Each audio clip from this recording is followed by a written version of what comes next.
Yeah, when you meet someone and you marry them, you don't realise that you're taking on, like, you know, it's like, you know, there you've got a new mum and dad all of a sudden being born in a funny way, you know.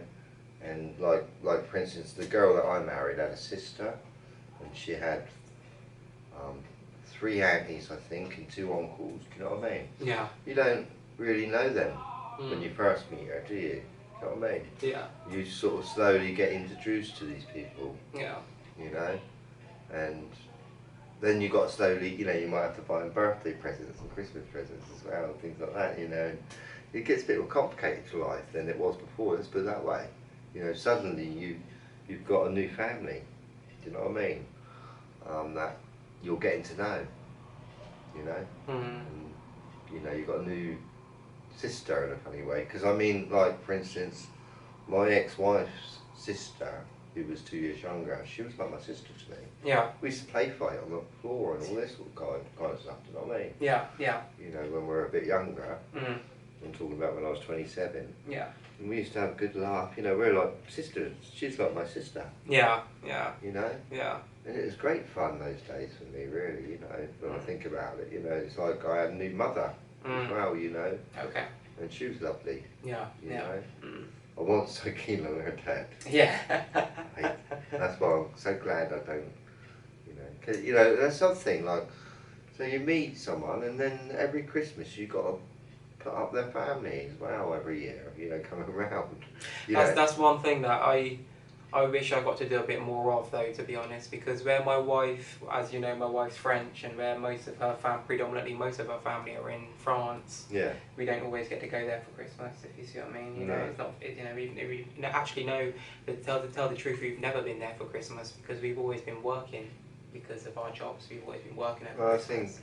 So, you know, we've had Christmas together as a family, but never with her family, which I wish hopefully in the future we can do, you know, because that'd be nice, you know, to experience that too, because I've never experienced it there, if you see what I mean, you know, so that'd be nice. I think every person's circumstances are different, aren't they? You know, like sometimes if someone meets a girl, they haven't even got a family. That girl, do you know what I mean? You know, you know, I think we all got different circumstances a little bit, you know. Yeah. But generally, when you meet someone, they've got a big family, haven't they? Yeah. You know, and you're kind of taking them on as well. Mm-hmm. You know, but not just that. You're also taking on their future in a funny way. You know, like for instance, sort of like when you marry someone, and you know, you might be perfectly happy, you know, and dancing together, but then she might have an accident of some sort, you know, and be paralysed or something like that. God forbid, and you still got to look after her, you know. Oh, definitely, yeah. Because you did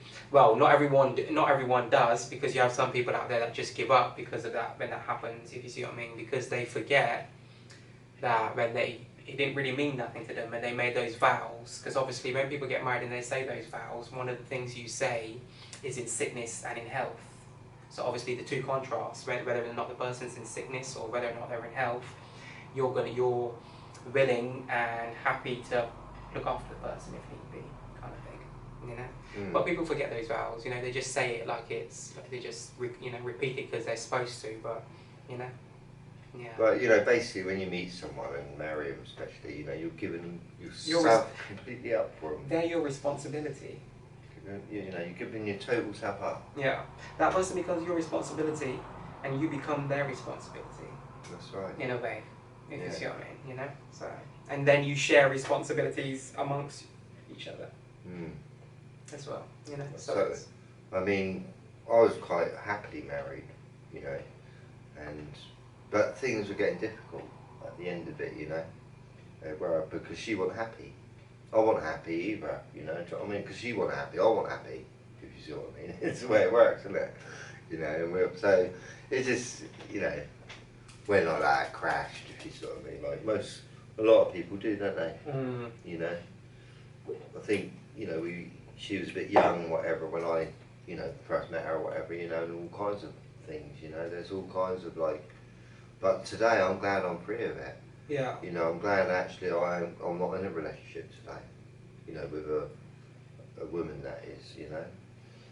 I kind of miss it, you know, in a funny way, you know. I mean, it'd be nice to have someone to sort of like have fun with a bit, you know, but I've had that in the past, if you see what I mean. You know, with, like I say, a number of girls. Quite happy on your own. Yeah. Well, I know a lot of people too, though, mate. I know a few people, I won't say who they are too, for obvious reasons too.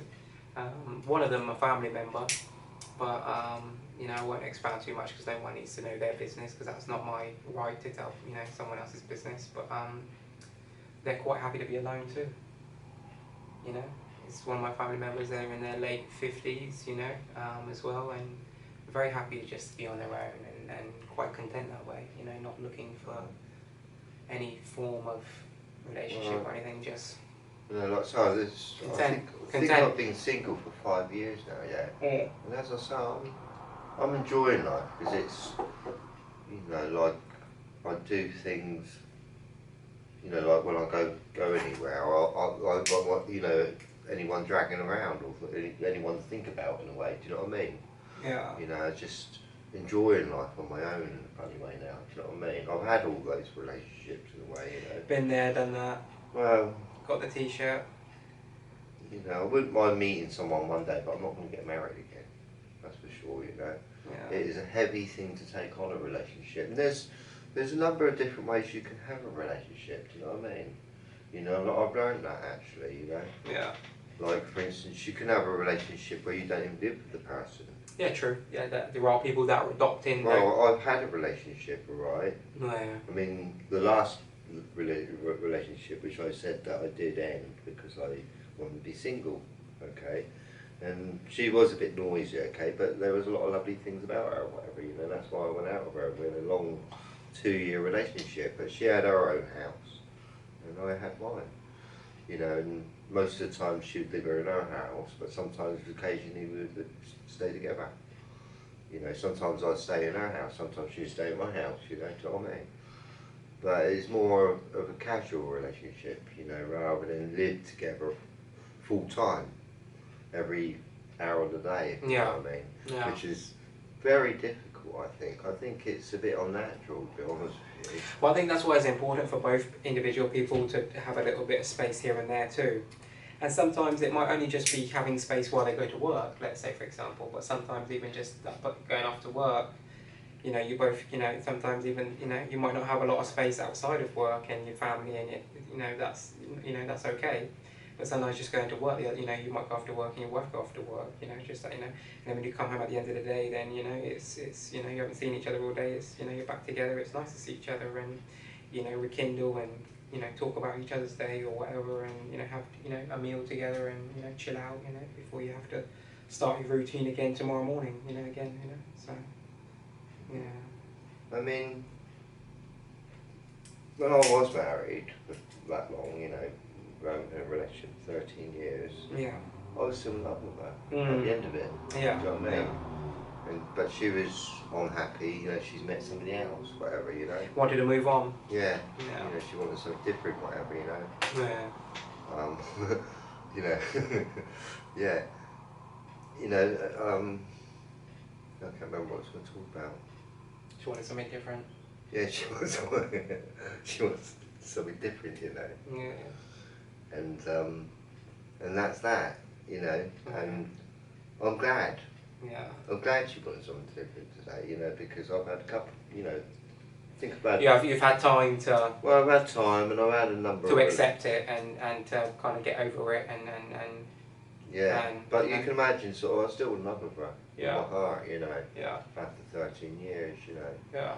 And so it did hurt me, Of I must course. admit, you know. Mm. But I think hurt does good, Mm. Yeah. Yeah. you know.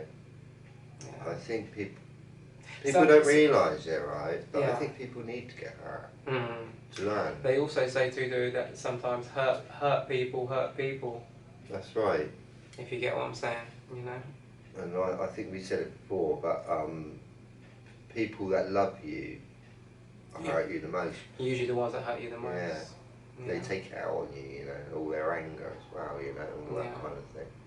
But isn't Yeah. it funny? People can be, not saying this is us, but I'm just being hypothetical, you know, because it obviously, you know, it's not applicable to me and you, but you know, like how I am with my wife or how you were with your wife. But there are some people that can go to work all day and they'll be completely nice as pie to their boss or their supervisor or whatever the case may be, and then when they get back home from work, they're a completely, totally different person, and a fucking arse, excuse my language, an arsehole to their wife or kids, or their girlfriend, or whatever the case may be. And it's like, how could you go to work all day and put on that big front of being, you know, all lovely and, you know, for your boss and that, and then come home and, you know, and then, you know, take out all your problems and stress and everything else on the people that you love. A lot of times, it's not fair. I think a lot of times, alright, a lot of people are biting their tongues with their boss, you know. And, oh, they do. You know, and they don't want to offend. They don't want to be truthful, do they? Do you know what I mean? No, because they've got to be... punch them in the nose or whatever. Got to toe the line and be respectful. You know, yeah, they got to sort of salute. Yeah. Yeah, okay, yes, yes, I'll do it, yes. Yeah. You know, when they get home to the wife and they're all being good to the boss and that, they take it out. Yeah. They go get angry, you know, they got a lot of anger inside them, and they, you know, and they're not being natural, I suppose, if you sort of mean, I think. You know. Yeah, it's true. Yeah, but there's like a number of things with relationship, you know, like, for instance, your wife might drink every day, things like that, do you know what I mean? Or be on some kind of, she might enjoy some sort of drug, you know, whatever, you know. There's all kinds of people out there, isn't there? Oh, definitely. Lots of people out there battling all types of shit, you know.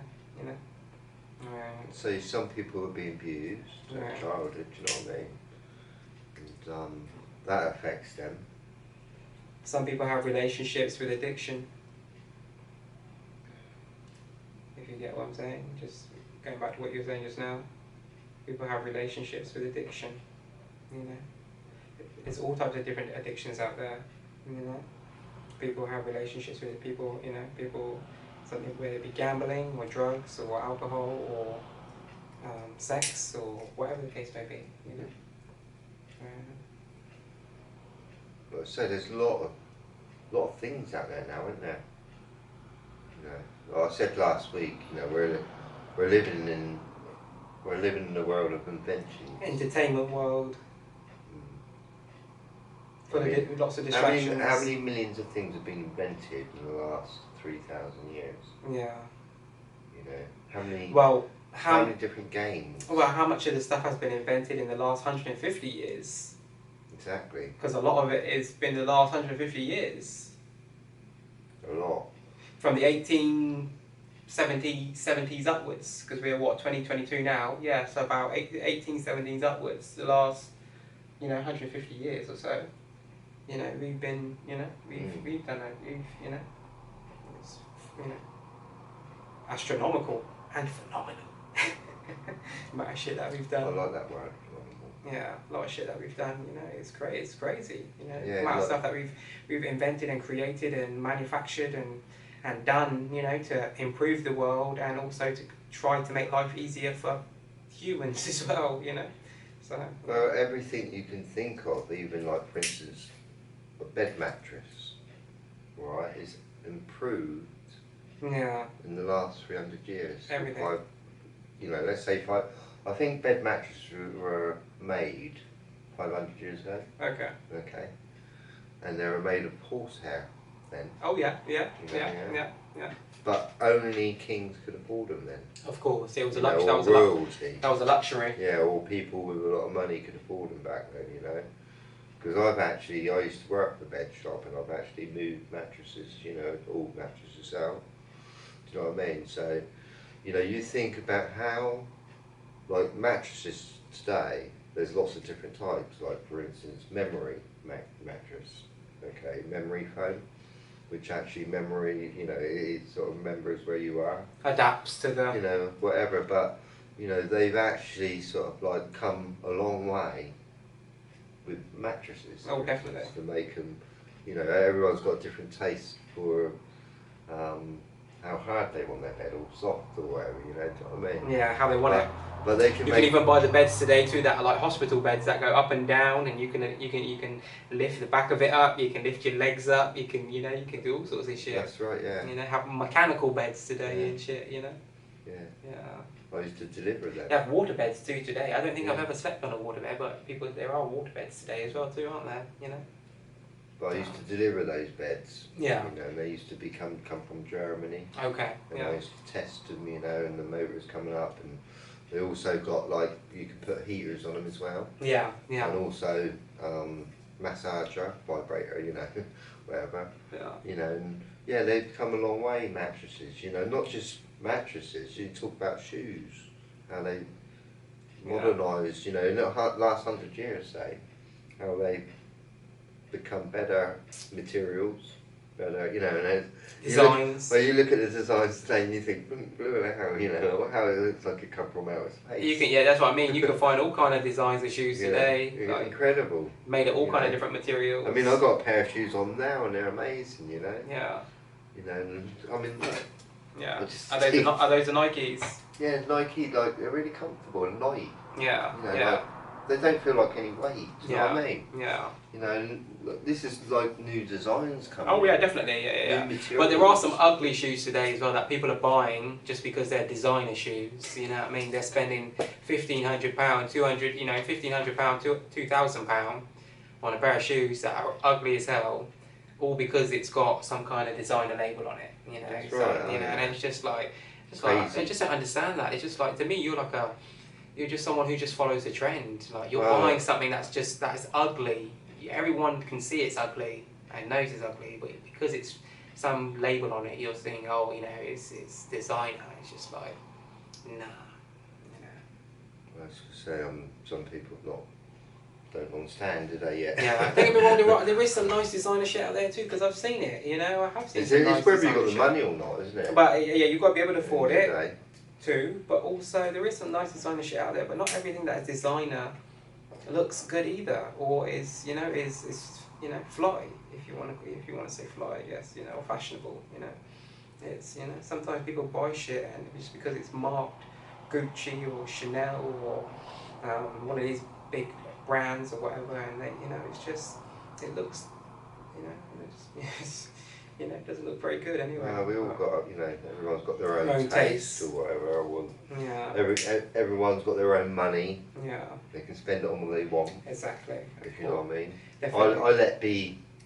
Yeah, likewise. I let be. If you know what I mean. Yeah. Like I say, there's so many inventions out there, and even like when we wake up tomorrow, there's going to be more inventions, and you know, something else invented, maybe, you know. Definitely. All the time. Yeah. New games, new this, new that. You know, and I kind of think everyone's getting lost in inventions in a funny way, you know. Yeah. We're getting a little bit Too distracted. very, you know. I think so. Yeah. You know, you can imagine sort of, you know, how many different things you can actually do today in a kind of way, you know, how many different hobbies you can have or interests, you know, or, you know, like I mean, for instance, sort of like how many different games there are, you know, like if you wanted to have a game of football or a game of cricket or a game of hockey or a game of table tennis, you know, how many games have been invented? Yeah. You know, how, you know, quite a few hundred, isn't there? Most definitely. You know, yeah, and many.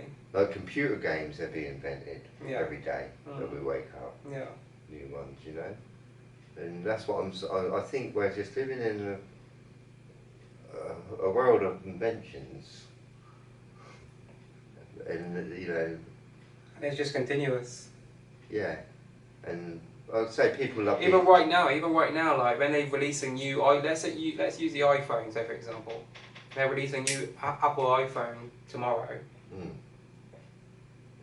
Even though they've just released that, they've still got X amount of scientists and other people, marketing people and software people working somewhere in a large compound, working on the next best thing that's coming next. God, that's right. If you see what I mean, it doesn't end there. It's, you know, they might just release the newest, greatest thing that they've got that works. Well, I expect they got but it's. I expect they had people working on what they just released, but they already had people working on the next one. For sure. Yeah. It's just crazy, you know.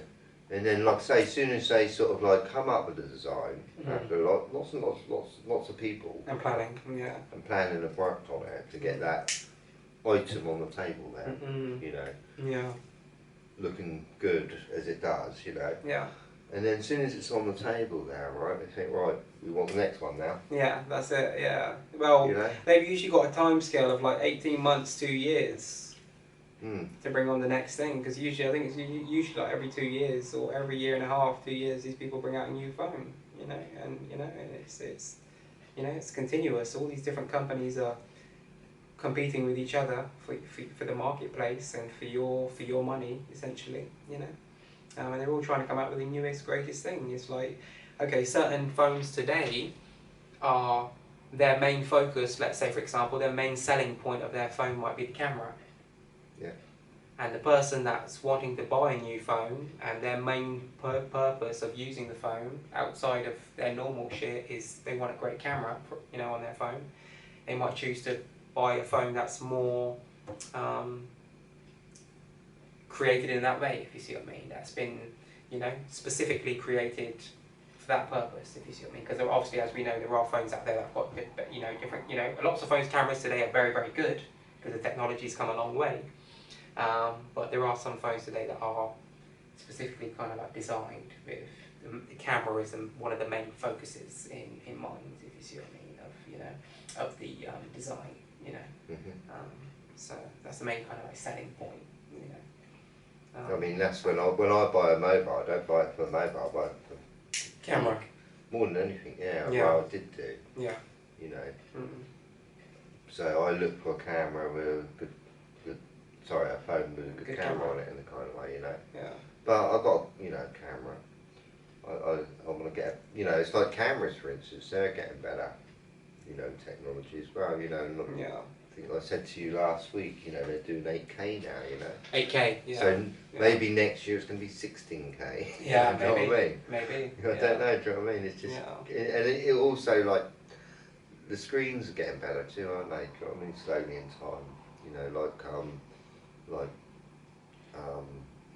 yeah, the resolution on the screens. Everything's getting better, isn't it? Yeah, definitely. You know? Yeah.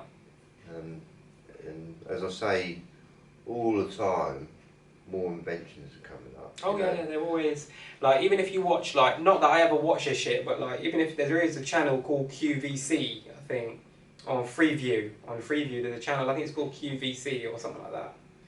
And if you flick through the channels ever on Freeview, not that I do very often, but occasionally, I think it's channel 17, I think, if I'm correct, on Freeview, something like that. And on this channel, it's solely dedicated to selling things. So they're always trying to sell the newest, next best thing, you know what I mean? Whether it be the next best type of kitchen equipment, or next best bicycle, or next best, whatever it is, they're trying to sell the next best, you know what I mean, next best thing, if you see what I mean. All the new technology that comes out and stuff, they're, you know, already got it on sale and, you know, trying to, you know. That's what we're living in, the world of selling, aren't we? Yeah. Sell it. They're fighting. These companies are. Everything's for sale, isn't it? Houses, everything. Fighting for the people's money. Everything's for sale, and it houses everything. In this world we're living in. Yeah. You know? Sold, not for sale. I often look at this planet from a distance with the moon going around it, with a big sign on it for sale. You know, like it's all for sale. You know, like that's what man's doing, isn't it? Like digging it up. Yeah. And selling it. It's just people out there that believe that they've got rights to shit, like, because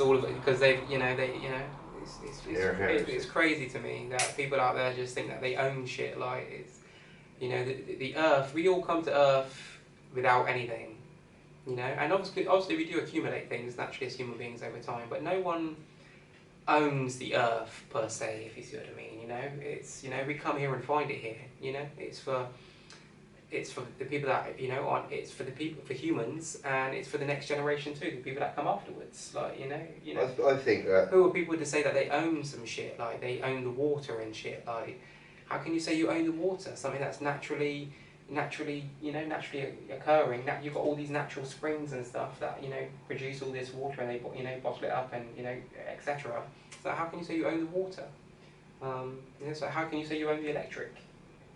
You know. Things that are naturally produced and harvested, if you see what I mean, you know. It's just, you know, Well, I think anyone... it's bizarre to me, the idea of people saying that they can claim ownership over things that naturally exist, naturally are produced and harvested and can be, you know, it's, you know, how can you claim ownership of that? How can you, you know, so... It's like, we're talking about like relationships, though, yeah, again, yeah? Yeah. Right, like when, I can remember when I was a bit younger, you know, when I first met my ex-wife. Yeah. And we moved in together. Yeah. I wanted loads of things. Yeah. You know, I wanted this and wanted that, do you know what I mean? And I was getting loads of bits and pieces. I was going to car boot's house every weekend, you know, whatever, and getting bits and pieces, you know, and I kind of like, then I sort of realised, you know, sort of like 10 years ago, whatever, you know, so I mean, after my divorce, and I lost everything, do you know what I mean? And then you know, I don't really want anything anymore, you know, do you know what I mean? I don't want to own anything. You know, I think like people are going to get disappointed. The people that own things are the people that are going to get disappointed when they leave this planet. You know, you're not here for long. You know, but you know, the thing is, you go into inherency. That's the thing. Yeah, of course. Yeah. Whoever invented that idea. Yeah, the You know what inheritance. I mean? This is the trouble, I think. You know, this is the trouble of the whole world. Inherency. You know, where people actually own it from, you know, someone might own a lot of land today. Right. That, you know, somebody, you know, they inherited it from somebody from 1,000 years ago, basically. Do you see what I mean? Yeah, yeah, no, I get you, yeah. You know, or 2,000 years even, do you know what I mean? They own a vast lot of land today because the inherency's gone right through to today, if you see what I mean, to that person, you know. And I find it a bit, it's what's making the world a bit strange, if you ask me, you know, where some people actually own it, parts of it, and buying it, whatever. Yeah. And there's a lot of people that don't own land at all, you know, and they're renting it off the people that own a little bit of land. Yeah. You know. And I find that it's a bit strange to me, all this. You know, like, why don't everyone own land? Or maybe not own land, but just borrow it, you know, we're not here. Well, I don't think there's anything wrong with ownership personally, or like inheritancy, but like, there should be a restriction. There's nothing wrong with someone who's worked their whole life to buy a plot of land and build a house and work and save and do everything that he had to do to pay it off and then leave it for his children, if you see what I mean. I don't think there's anything wrong with that, because it's hard work and dedication, everything that's gone into that. But I think there should be a restriction. Anytime you've got people like, you know, a person who owns like large percentages of the land, if you see what I mean, in different countries or whatever the case may be, to me that's what doesn't make sense, if you see what I mean. That idea of that you can have one person, because they might be a billionaire, might have bought up like X amount of hectares of land, if you see what I mean, like, you know, and it's just like, and you know, might just, you know, have, you know, own it for the next 100 years and do nothing with it. And it's just like this, you know, there might be so many other people out there that could benefit from that land. It could be the government, could be building houses or you know, social things for kids, you know, where they can, you know, whatever, you know, whatever it might be, but it could be benefited from, you know, they could use it for farming, you know, to grow stuff, you know, food or, you know. I mean, I did watch this documentary quite a while back. It was about land and how land, in vast amounts of land, in, you know, especially in America, I think, are being wasted because people own it or whatever, right, but they're not doing anything on it. Okay. You know, where it could be quite productive and they could be growing apple trees, basically, or something, you know. But some people own a lot of land and they might be too old to look after it, say. Yeah. Things like that, do you know what I mean? You know, that's another thing, when you get old, say you've got a big garden, it's hard to keep it up. Yeah. As you get older, hard to maintain. You know, you can only do it when you're younger, really. You know, you have to get younger people to do it. You know, or you know, hire someone to do it when you're older. Yeah. You know, the garden's quite hard work. Oh, definitely. You know. Yeah.